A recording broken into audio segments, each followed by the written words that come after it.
rule of law is not just some lawyer's turn of phrase.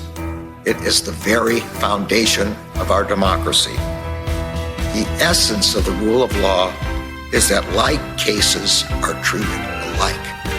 That there not be one rule for Democrats and another for Republicans, one rule for the powerful, another for the powerless, one rule for the rich and another for the poor, or different rules depending upon one's race or ethnicity.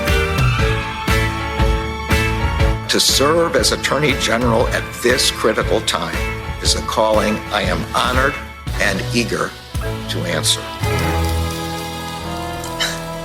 So yeah, now it's clean up on aisle 45 time. And for a long while yet, it is going to be clean up on aisle 45. Hey, everybody. Welcome to episode 158 of Clean Up on Aisle 45. It's Wednesday, January 31st. We made it through the first month of January 2024, but just barely. I'm Allison Gill. And I'm Pete Struck. We've got another jam-packed show for you today, including updates on the New York Attorney General civil fraud trial, which could have a verdict out by the time this episode airs, as well as updates from Fulton County and news about Peter Navarro's criminal contempt case. Oh, poor Pete. We also have new information from Congress. Tired the impeachment of Joe Biden, wired the impeachment of Mayorkas. So we're going to talk about that. Plus news on Rudy, Matt Gaetz, Carroll, OAN, the One America News Network, the Alvin Bragg hush money case, all kinds of stuff to update you on this week. But first, we have new patrons to thank. And by the way, the winners of the DC Meetup Lottery have been notified. We do have alternate lists if somebody can't make it. So keep an eye on your email. I'm working on a hotel group rate, Pete, for people traveling from out of town. So also keep an eye open for some questions about whether or not you might need a room. We might be able to get you a discount. Also, if you were not selected this time, hang tight. We have a lot of other events around the country this year, including probably a live show in DC that I'm going to probably make Pete go to. So maybe right. Andy. Sounds great. Love live shows. Live shows. They're always fun. So we have a lot of other events that you'll get priority for if you weren't selected this time. We have a way to wait the next lottery. WEIGHT. And this week we are thanking our Hall of Fame patrons. So thank you to ATX Polar Bear, Clover's Tree 73, Roberta Reed, Pete Struck as an entire smoke show. Oh, I didn't know that person was a Hall of Famer. Thank you. Catherine, I'm pretty cute. Okay. Catherine Gilbert White is totally awesome at her job. Devil went down to Georgia. He was looking for an election to steal. He was way behind. He was in a bind by 11,780 votes.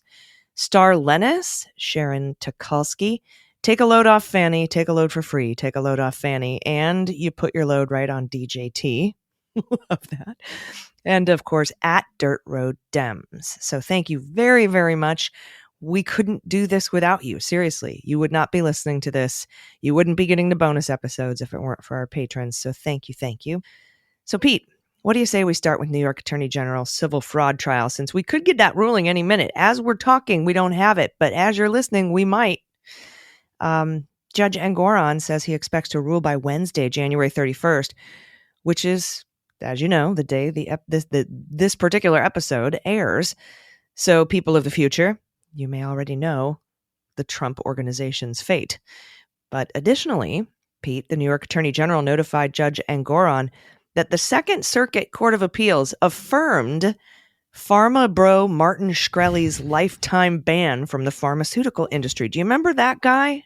I do. And I remember he had like the original of some rare Wu-Tang Clan. I don't know if it was a one record or a record set, but it was just, yes, he is the Vivek Ramaswamy of the pharmaceutical industry, just the most aggravating, irritating, nobody likes him, unctuous, smarmy, horrible man. Well, didn't Vivek also screw over the pharmaceutical industry? He did, yes. He bought it, and then after it had failed a bunch of, or at least one pharmaceutical trial, and guess what? It failed yet another tanking the stock, but not before he cashed out or his family cashed out. He's like what you get if you order Vivek Ramaswamy on Wish. It's like not even as good. So Shkreli, anyway, was banned, had a lifetime ban from the pharma industry. And the reason that the New York Attorney General notified Judge Engoron about this is because it pertains to the Trump case, right? Because she's trying to get a lifetime ban on Trump in his industry. And she's saying, look, not only did the district court give a lifetime ban to this other guy in his industry for the same kind of shenanigans, but the Second Circuit Court of Appeals upheld it. And since we've mentioned in previous filings the district court's decision, we wanted to update you on the Second Circuit Court of Appeals affirmation of the Pharma Bros lifetime ban. But there's something big happened this week, and it kind of got overshadowed by the incredible E. Jean Carroll verdict, which we'll talk about later in the show. But the fiscal babysitter, the fiscal monitor over the Trump Organization appointed by Judge Engoron filed a report with the judge this past Friday, and it is not good. As you know, back in September of 2022, just a few months before the Trump Organization was convicted on 17 counts of felony tax fraud, Trump created a new company called the Trump Organization 2. Very sneaky. Mm-hmm. I don't know how the New York Attorney General picked up on that. But Tish James thought that seemed sketch. So she asked the court to appoint a fiscal monitor, and Judge Engoron obliged in November and appointed Barbara Jones. Barbara Jones was the special master in the Cohen case, the special master in the Rudy Giuliani case. She's overseen tons of stuff, and she was appointed the monitor because it looks sketch, right? What he was trying to do. Now, last year, we learned that Trump actually moved $50 million in cash from the Trump org to personal accounts without telling Barbara Jones, which is a no-no, and she reported that to the judge. That was a while ago. $5.5 million of that went to an escrow account for E. Jean Carroll, and the rest apparently went to pay a tax bill. But now she's filed a report with the court saying what they've been giving her from the Trump Organization is incomplete and inaccurate and has errors. And it could be fraudulent, Pete, but she's not been tasked with concluding if something is fraud, so she doesn't comment on that. In fact, she says in her letter, hey, I'm not tasked with deciding whether or not this is fraudulent. I'm just letting you know. So that was in the letter. But Roger Sullenberger from the Daily Beast noticed in footnote 6 in her letter. Always read the footnotes. Always read the footnotes. There's a mysterious $50 million loan Donald Trump made to himself that he never paid taxes on.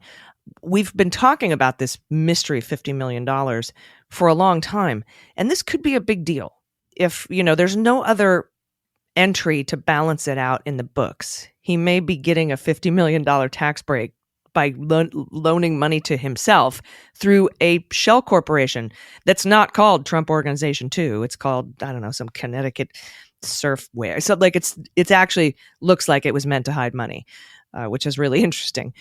But still, Pete, not a peep from the Southern District of New York or the IRS about whether they're investigating federal tax crimes at the Trump Organization, at least nothing public that we've heard so far.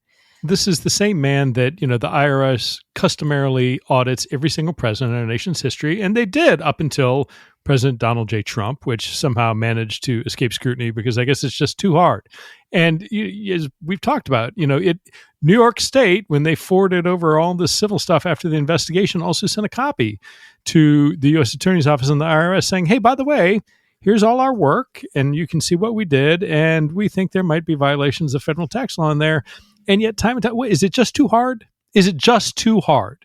Is it the state of America today that if you have a big enough, complex enough financial picture, that the IRS will never come after you because it's just too hard? Well, they seem to not have a problem with super, microscopic audits of Jim Comey and Andy McCabe. They had time for that. Right. But they don't have 500 LLCs that Donald Trump did that he disclosed as part of his, the ones he fessed up to and admitted to with his paperwork accompanying the presidency. I cannot understand why the things that we've seen going on, the violations at a state level, somehow don't implicate federal tax law. But what do I know? And Pete, even if you don't have the resources to do that investigation, if Tish James is doing it for you, just get the information from the from the New York Attorney General. She put the word federal in her complaint like dozens of times. That's a whole new hour. But the New York Attorney General now has asked for $370 million in fines, disgorgement. Now, if I were going to bet on it, Pete, I'm going to put some beans on this. I'd say the Trump org will probably get hit with a fine of around $225 million. I think that they might order the company to be liquidated. I think that they may liquidate other assets. I think that he will be banned for life from real estate in New York, at least, because I think that's as far as they can go at the New York Attorney General's office.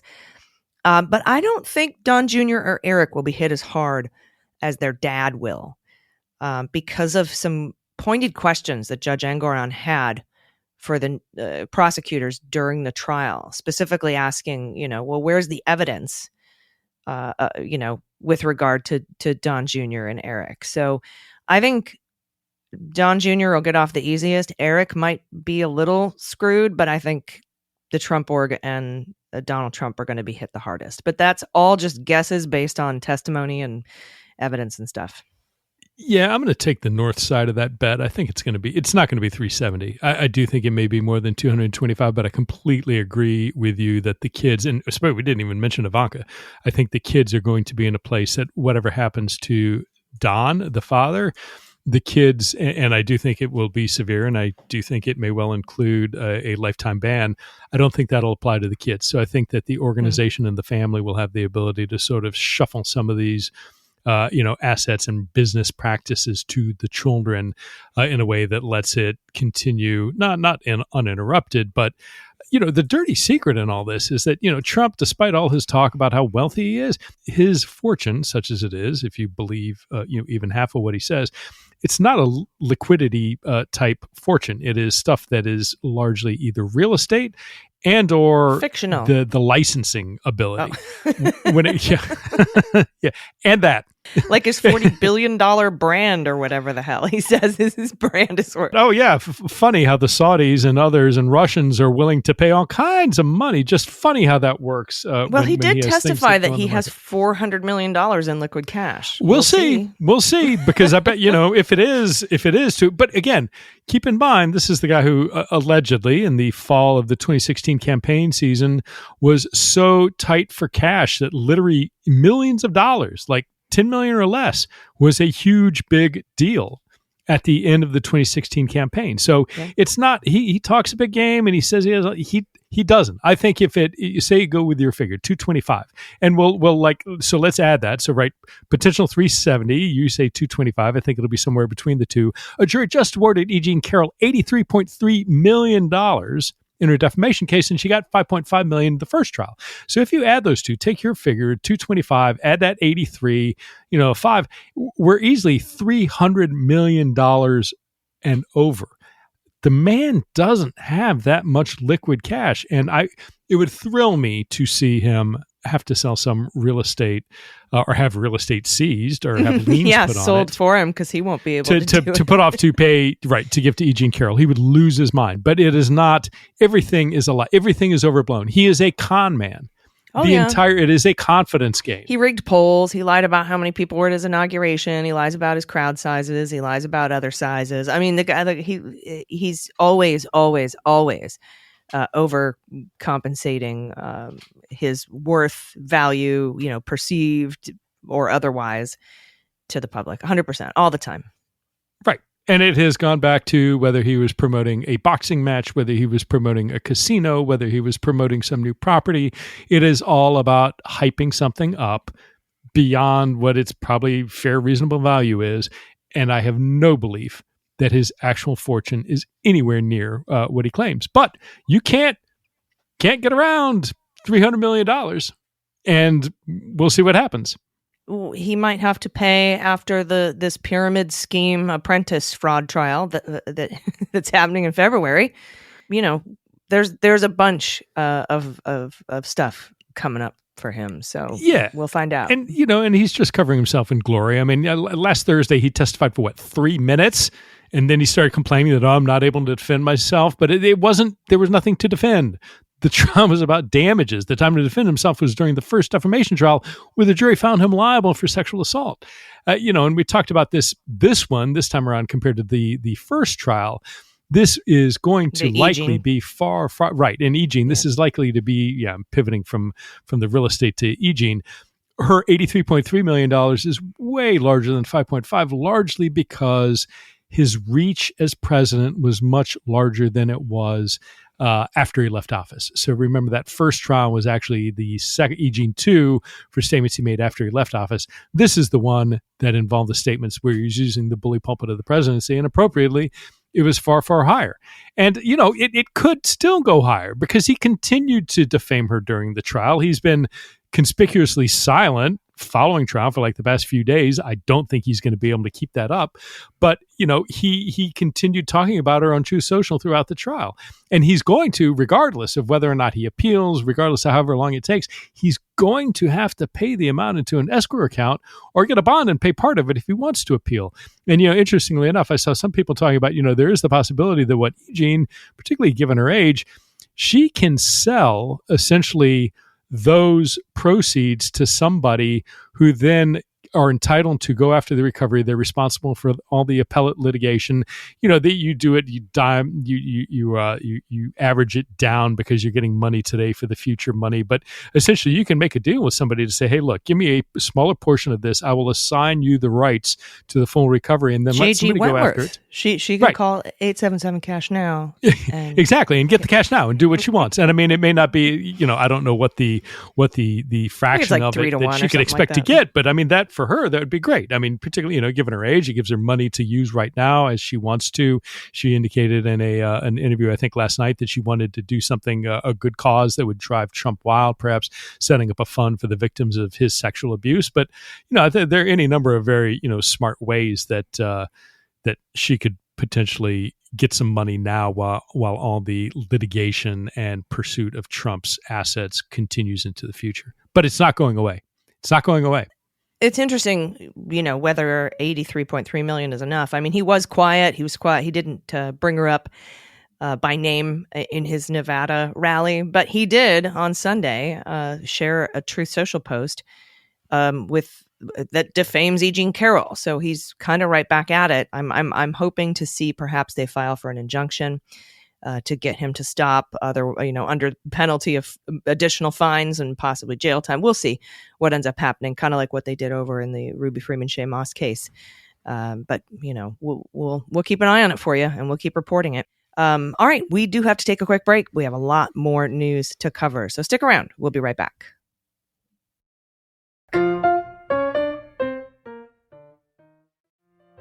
Hey, welcome back. We have more Hall of Fame patrons to thank.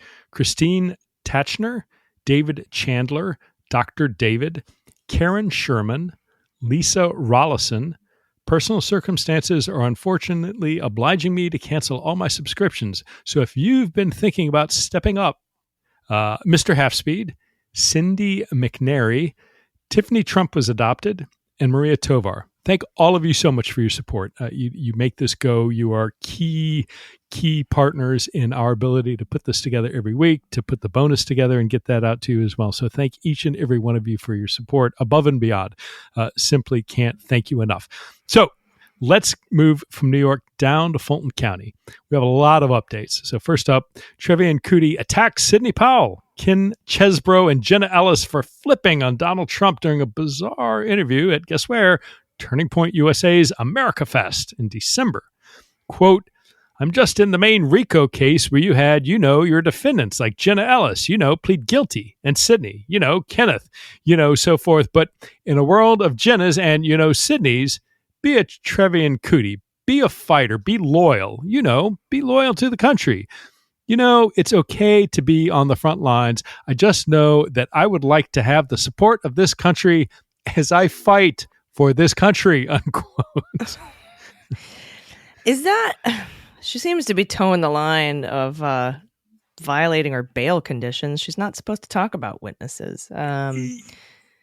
I don't know. Yeah, I don't know. I mean, maybe. I think she's so close that I think the judge will give a little bit of deference to erring on the side of letting her speak and not, trying to stop her from expressing what she wants to express. But she is clearly going right up to the line. She's doing it, of course, at Turning Point USA. I'm sure there was, a plea for funds and legal expenses. But, fighting for the country. No, I think you're going to jail, but we'll see. Yeah, it doesn't really reach the level of what she said about Ruby Freeman and how she'd mess her whole life up or whatever.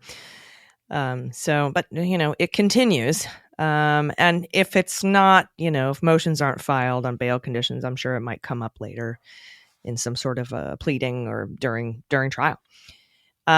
Next up in Fulton County, Jeffrey Clark filed a heavily redacted but quite short motion to delay the deadline to file pretrial motions. It appears he's saying that he needs more time because he's defending another case, meaning he's the defendant in another case. And he asked to have until March to file his pretrial motions in Fulton County. Now, Judge McAfee denied his request in a one-sentence order. I read your stuff, denied. That was 4 days after Clark filed his motion. And also, there was a hearing about Jeffrey Clark's motion to compel discovery. He's asking for all communications between the DA and the White House and the Department of Justice regarding witness testimony.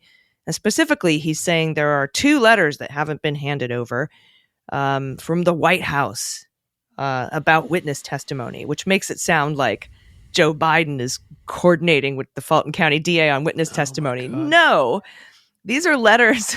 These are letters from the Trump White House granting permission for DOJ officials to testify to the grand jury. Now, the judge said he would look at the documents in camera and let him know. I don't think it's going to go the way he wants it to go. And probably the DA is like, you can have these letters, bro. It's ridiculous. But that also happened. Yeah, there's not going to be anything there. I'm certain whatever it is that, upon the judge's review, but even if he reviews and says, hey, you know what, this is not going to be the kind of thing that's, blockbuster Brady testimony that shows that Jeffrey Clark was, subject to God, whatever he thinks it has, it is not in there. So, and he seems to think that TUI information is somehow under Brady information. And McAfee said, I'll take a look. TUI being the letter of permission that you need to testify if you're a current federal official, right? Right. I think that's right. And so and I don't think it is, again, at the end of the day, going to matter. And the scary thing is this kind of, Jeffrey Clark is just the little engine that couldn't. I mean, it was just failed motion after failed motion after failed motion. And sometimes I think, well, this is just, what good lawyers do. They throw a bunch of crap against the wall and see if any of it sticks. With him, I'm not sure it's just not a bunch of kind of incompetent flailing. And again, for somebody who is a fairly senior DOJ official, I just should have stuck with those oil spills because this continues to not go well for him. And I do wonder if at the end of the day, he's exhausted his potential for a plea with the DA's office. I mean, never say never. I'm sure if they, could get a conviction, maybe they'd take it. But Clark, I don't know. Well, I have no belief that he is going to suddenly spring himself from this criminal trap that he is ensnared in. Well, they have a certain date which hasn't been set yet. They'll have a deadline. I think Judge McAfee, I think we reported in a previous show that he's not going to set a deadline for making a plea agreement, but that the DA could have a deadline, but it's not going to be court ordered. And I think she's going to do that. I think that deadline is June. It might change, but that's, I think, where it is right now. And then, talking about the DA, Trump has joined Mike Roman's motion to recuse Fani Willis over allegations of a clandestine affair between her and a prosecutor named Nathan Wade. Trump brought up her appearance and comments at the Big Bethel AME Church. Quote, the DA's extrajudicial comments set out in footnote 1 constitute a glaring, flagrant, and calculated effort to foment racial bias into this case by publicly denouncing the defendants for somehow daring to question her decision to hire a black man without also mentioning that she is alleged to have had a workplace affair with the same man to be a special prosecutor. These assertions by the DA engender a great likelihood of substantial prejudice towards the defendants in the eyes of the public in general and the prospective jurors in Fulton County in particular. Moreover, the DA's self-serving comments came with the added sought-after benefit of garnering racially based sympathy for her self-inflicted quagmire, unquote. It concludes with, quote, wherefore, President Trump, not former President, President Trump, it says, respectfully prays that the court grant his motion to adopt and supplement co-defendant Roman's motion in the relief he requested, dismissal of the indictment and disqualification of DA Willis, the special prosecutor she hired, and her office. Now, a hearing for Mike Roman, his motion is scheduled for February 15th, and Roman's lawyer said she intends to subpoena both Wade and Willis, among others, to testify at that hearing. Now, Willis is almost certainly likely to fight any subpoenas for her or her staff. And I think she has till February 2nd to respond in writing as well, so we'll get that this week. Right. And so, this time next week, we'll be able to go through and see what she says. But some of the commentators I've seen that are familiar with Georgia state law, I think she's in pretty good territory in terms of not necessarily needing to testify. But again, we'll see. We'll see what her response is by the next episode. And then the hearing is scheduled for the 15th, so less than 2 weeks from when you're listening to this, or maybe exactly 2 weeks from when you're listening to this. Yeah, and we talked about that article written by Joyce Vance, Norm Eisen, and Richard Painter about how this doesn't rise to the level of removal or anything like that under Georgia law. And they went through all the statutes and codes and stuff like that. But they did say that it probably would be a good idea for Nathan Wade to step down, not Fani Willis, because she's an elected official and has a duty to her constituents. But for Wade to step down is what they recommend. But we'll see what ends up happening. All right, next. Remember Susan Holmes? She was the elector that refused to go along with the fraudulent elector scheme and was ordered by the court to have her deposition taken early. Fani Willis asked for it to be taken early. The court granted that. Well, Sean Still, he's the indicted guy who is a member of the Georgia state legislature. And he did get his pretrial motions pushed off until April 18th because automatically he gets that because he's a state legislator. He's part of the assembly. But now he's asking that her testimony, because it has to do with his case, also be pushed back to April. Now, the judge hasn't ruled on this motion yet, but he has filed it.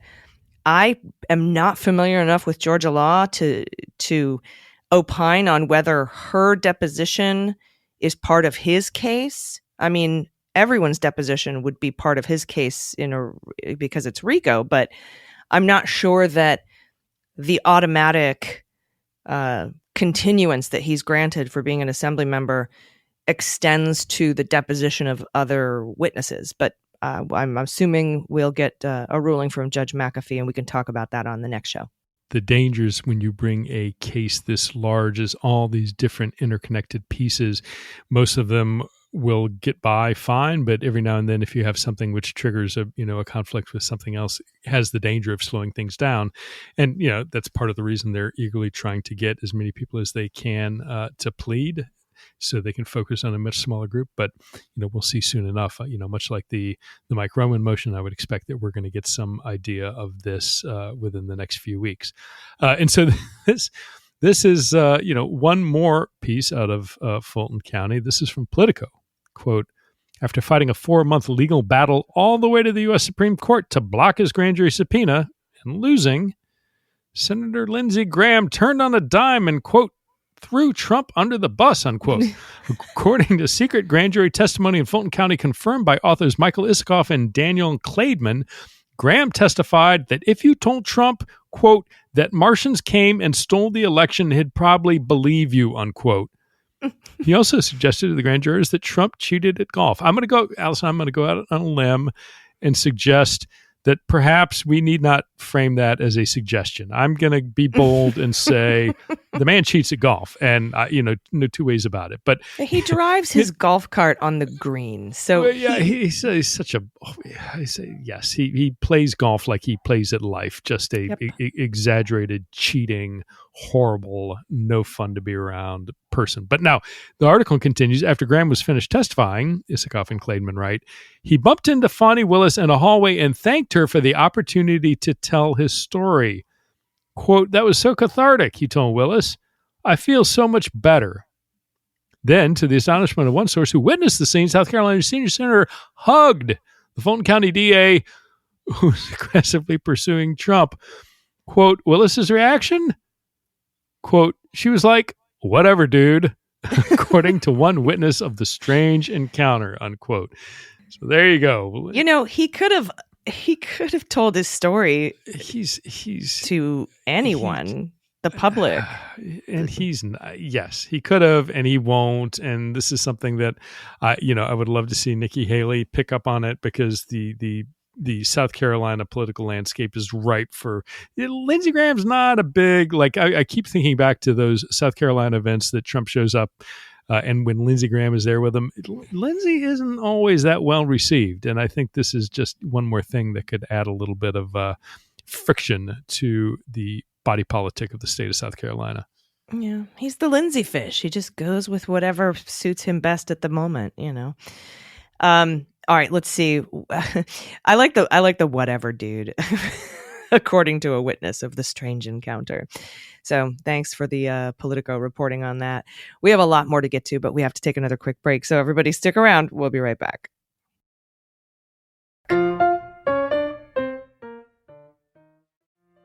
Hey, everybody. Welcome back. We have more Hall of Fame patrons to thank. You are our Hall of Famers. Thank you so much for helping us do this show. Thank you to Fran Reichenbach, Suzanne Ashworth, BackdropBooks.com, Jeffrey Kincher, Sloan Russell, Kirkland J. Bateman. Side effects include restless torso syndrome. I'm a trash bag from Arizona, Scott Greges or Grieges, Patty B. And please don't read this on the pod. We don't need a call out. Thanks for what you do, which we read every month. So thank you very much to our Hall of Fame patrons. All right, let's head up to D.C., where the House Sergeant at Arms has been subpoenaed by the Department of Justice for documents.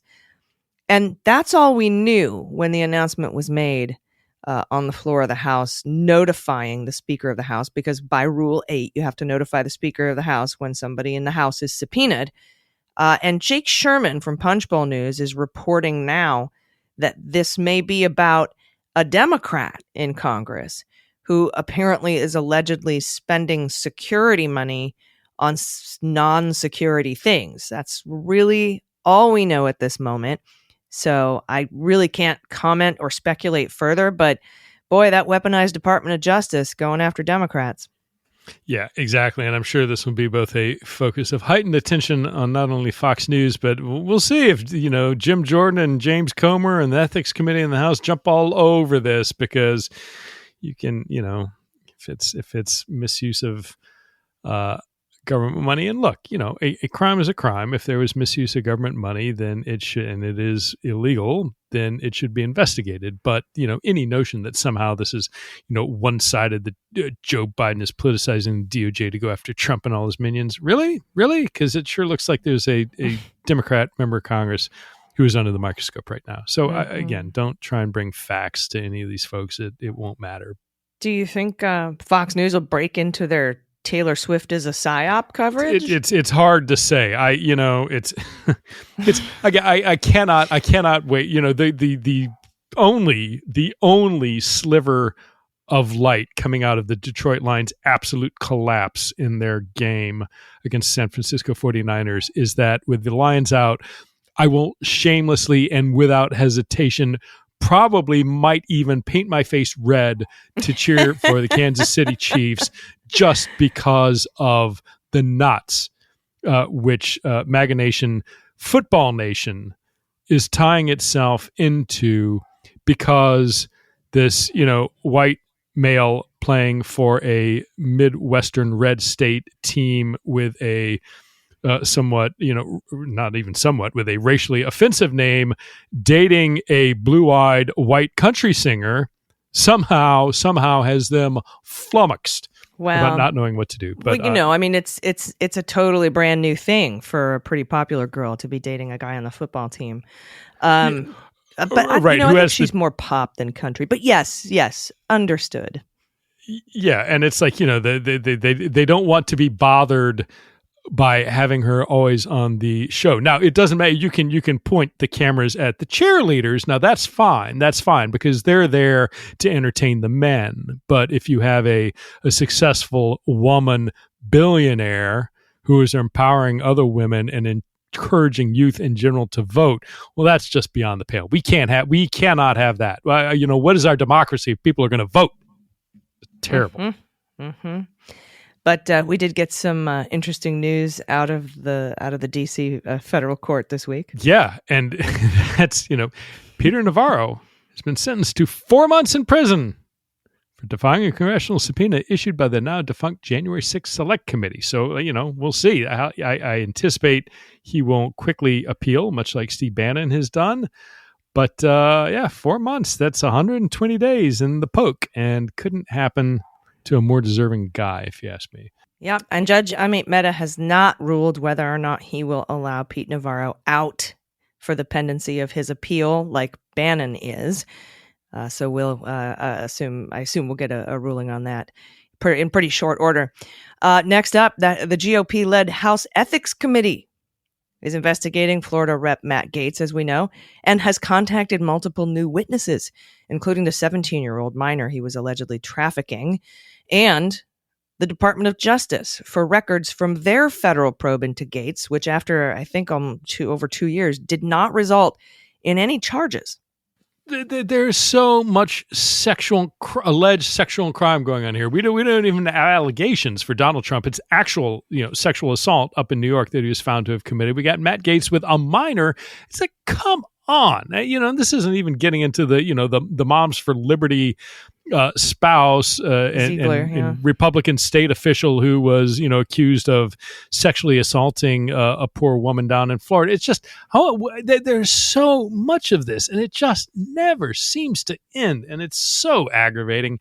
And I hope the House Ethics Committee gets somewhere with this new round, and hopefully maybe they turn up something that DOJ can actually prosecute him with. I know DOJ from reporting had real concerns about some of the witnesses they would have had to have relied on and their credibility if they had brought charges against Matt Gaetz.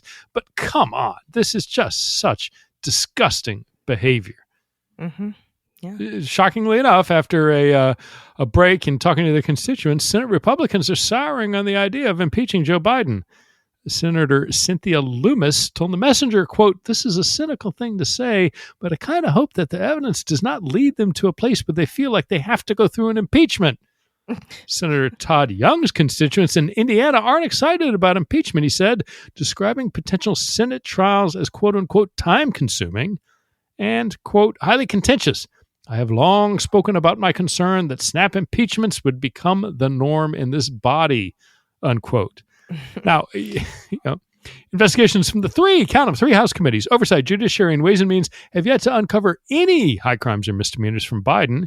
And now the push to remove Mayorkas from office seems to be largely over policy differences. Mitt Romney said, quote, "I haven't heard yet any evidence to suggest that there's been a constitutional standard met for impeachment. The inquiry's underway. We'll see what they come up with. But so far, they've got nothing," unquote. Yeah. And they're really going hard after Mayorkas, and they asked him to testify. They said next week, and he was like, "Well, I'll be in Mexico doing a delegation thing next week. What other dates do you have available?" And they're like, "You're defying our subpoena.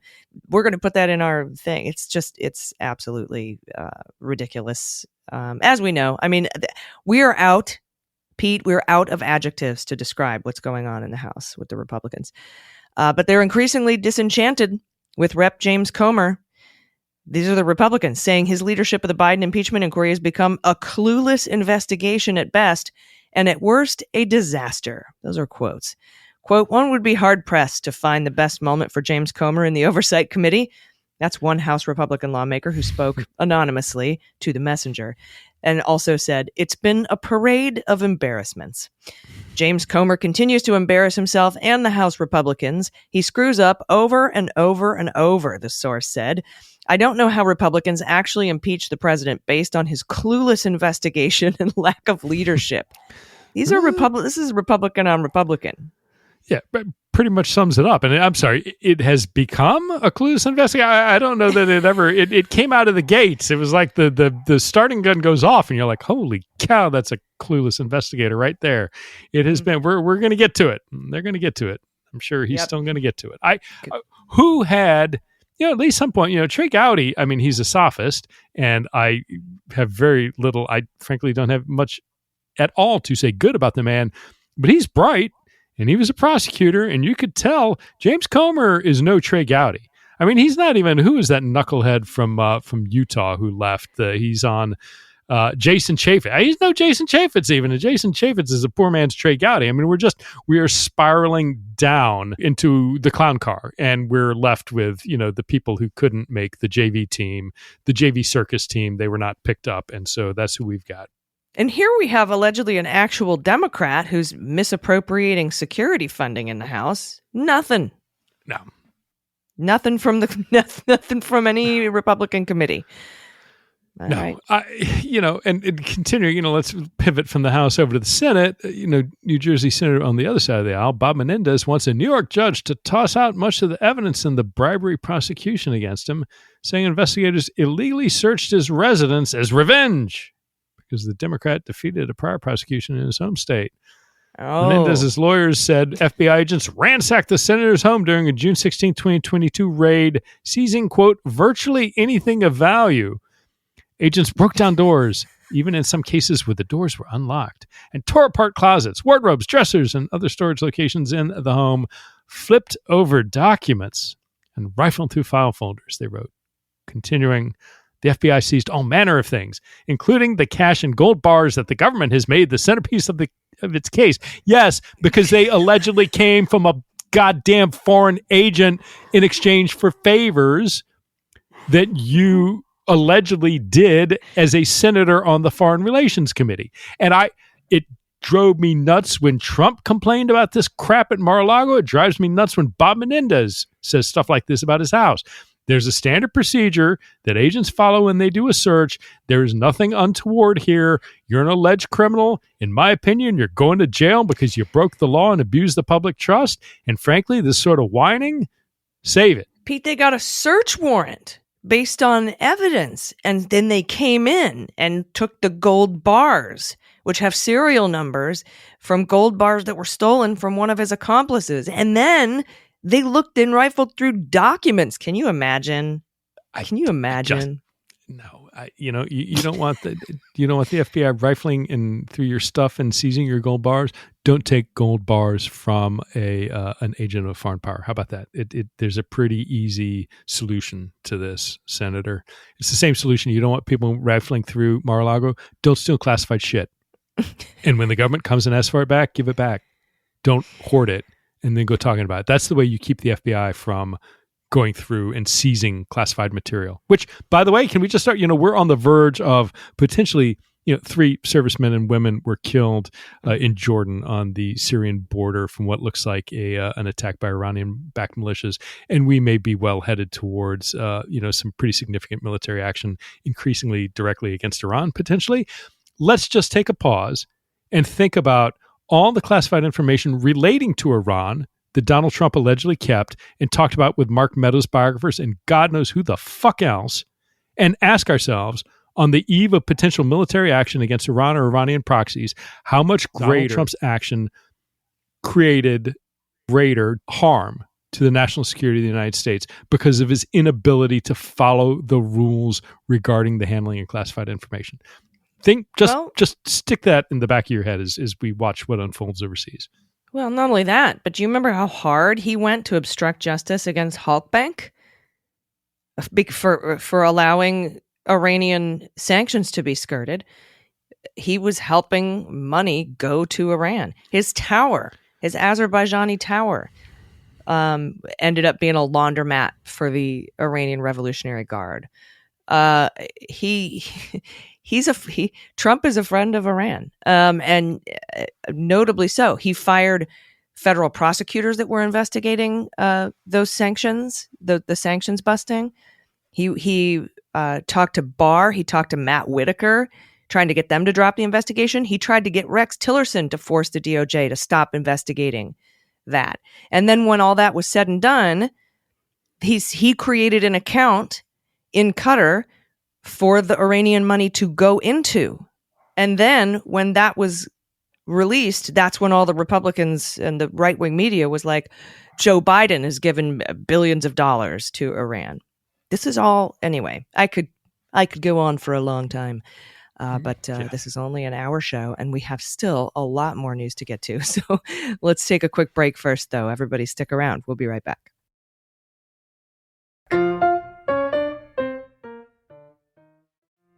Welcome back. The final Hall of Fame patrons we'd like to thank today include Christine G. Passion, Mitchell, January 20, baby, A Dinosaur in Dental School, Nacho Supreme Court, or Nacho Court Belgrande. Either way, I have indigestion.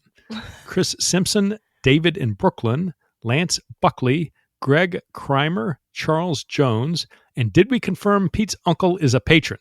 Thank all of you for your support.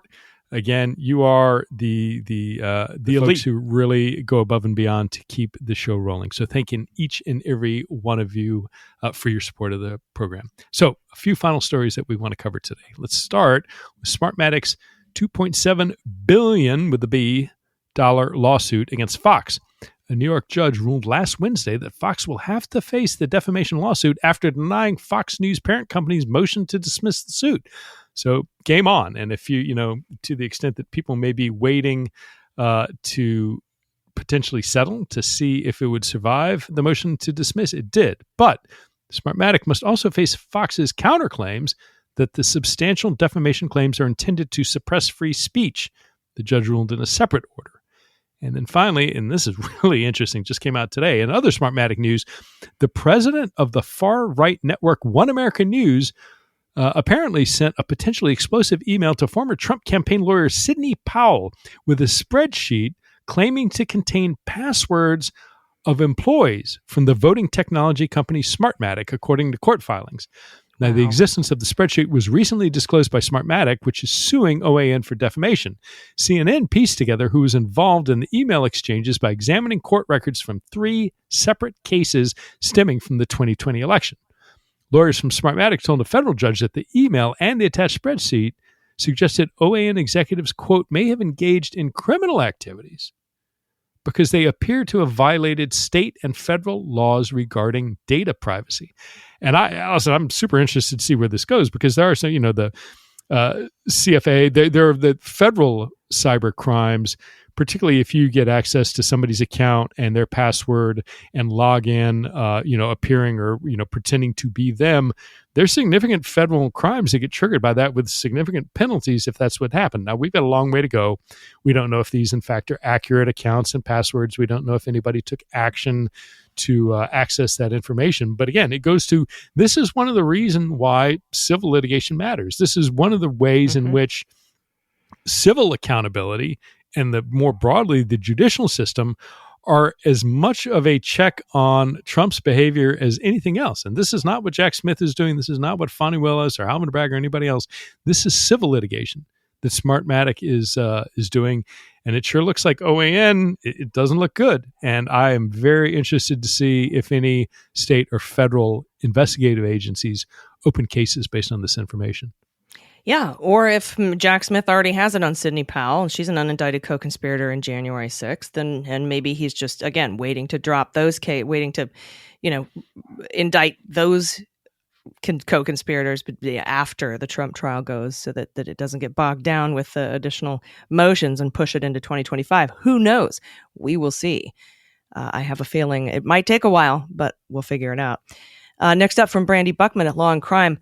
With a filing on the bankruptcy court docket in New York entered Wednesday, our friend Rudy Giuliani has been officially ordered to testify in person next month about the state of his finances, about his 2 turntables and a microphone, in the wake of a court order that he pay the former election workers he defamed, Ruby Freeman and Shay Moss, $148 million. Now, in the order, reviewed by Law and Crime on Wednesday, it explained clearly that when Giuliani goes to meet with his creditors for a hearing on February 7th, as debtor, he must attend the meeting to be questioned under oath.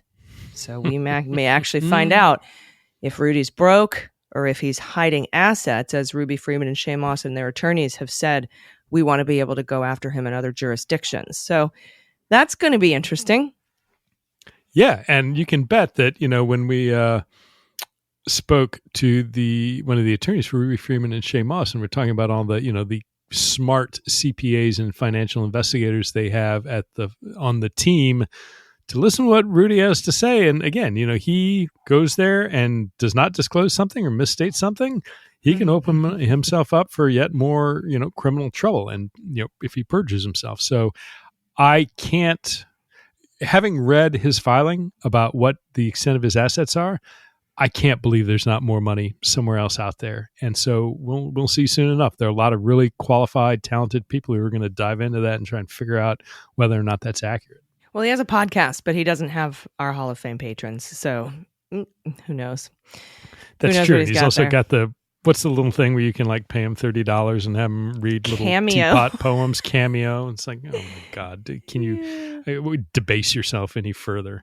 But apparently he can. You got visions of Borat, tucking in the microphone on the bed. The last story we've got today is from the New York Times. Federal prosecutors have accused Donald J. Trump of plotting to subvert American democracy and mishandling nuclear secrets.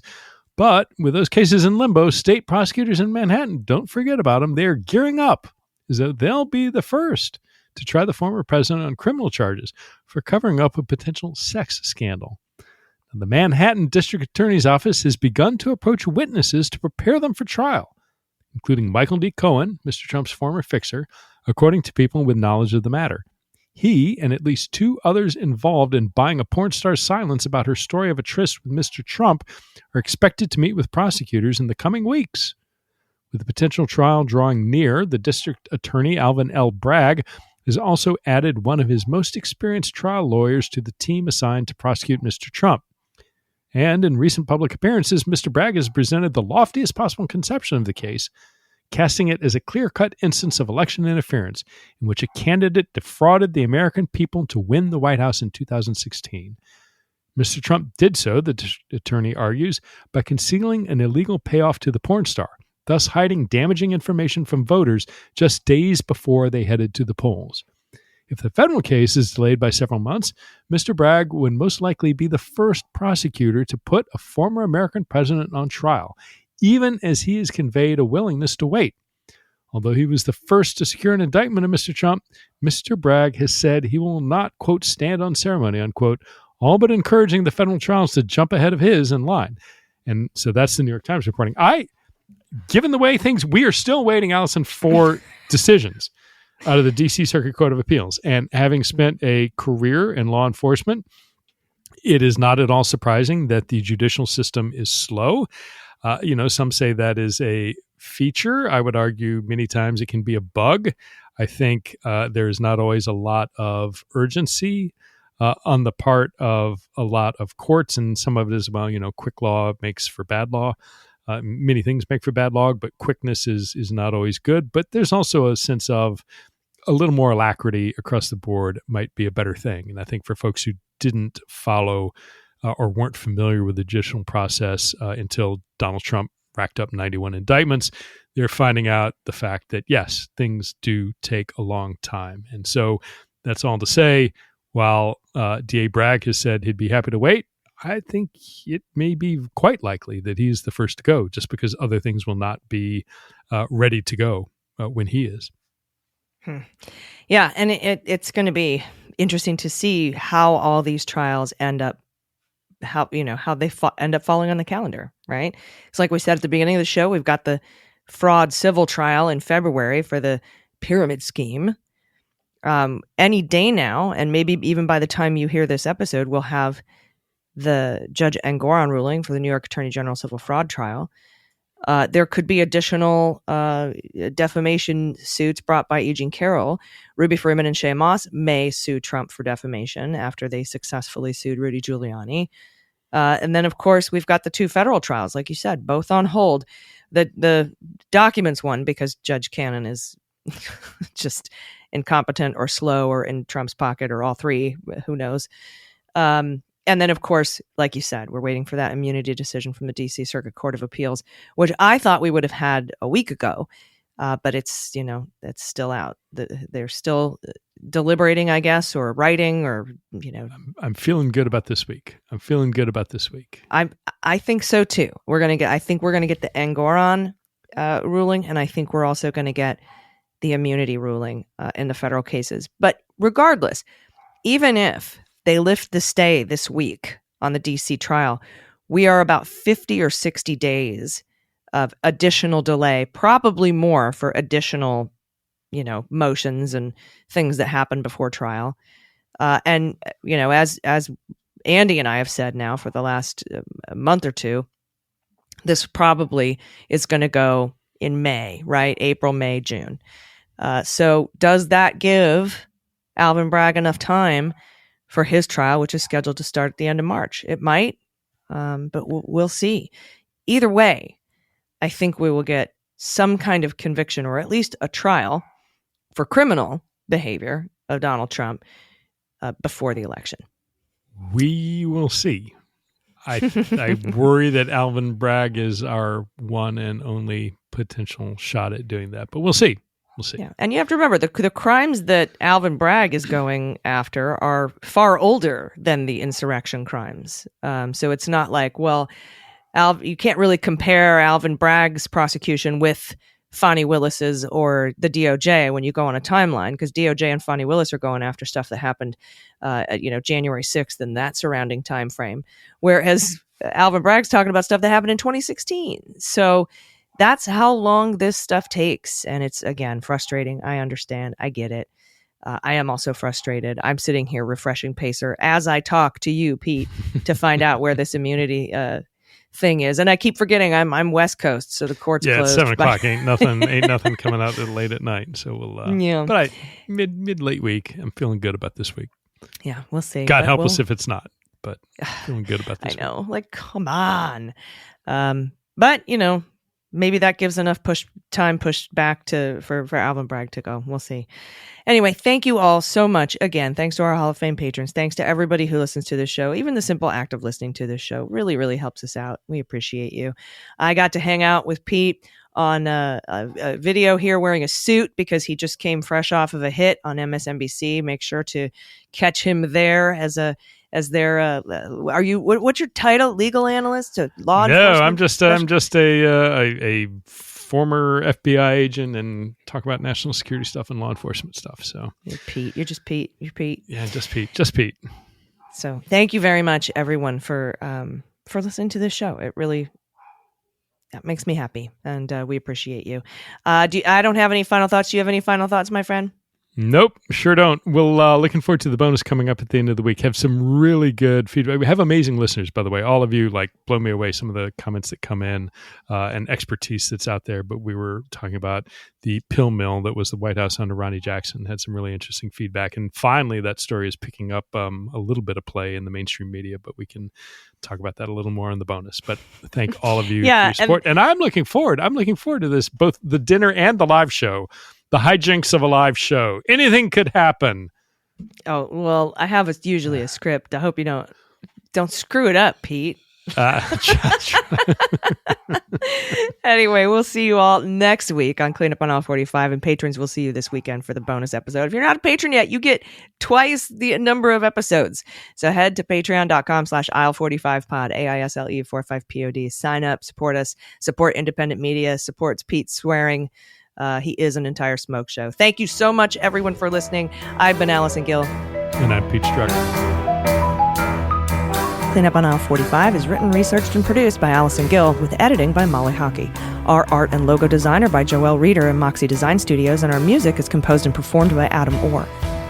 Cleanup on Aisle 45 is a proud member of the MSW Media Network, a collection of creator-owned podcasts dedicated to news, politics, and justice. For more information, visit mswmedia.com.